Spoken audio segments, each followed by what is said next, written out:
ഒരുത്തന് മലയുടെ കരുത്താണ്, മറ്റൊരുത്തനൊരിടി മിന്നൽ കൊടിയാണ്. വലിയവൻ ഒരു കരിമ്പുലിയായാൽ ഇളയവനിടയുന്ന കരിയാകും. രാവോരം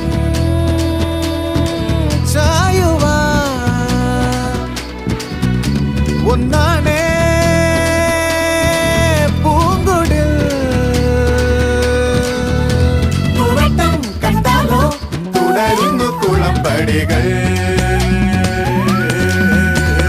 മേലെ മാനത്തെ പൊന്നും വണ്ടി തെളിക്കും നേരുള്ള വണ്ടിക്കാരാ. നേരെ കാണുമ്പോൾ കൊമ്പും കൊമ്പും കോരുക്കും വല്ലരെ തളയ്ക്കാമോ? നേടം ചെന്നേടം രണ്ടിടങ്ങളിൽ പിണങ്ങി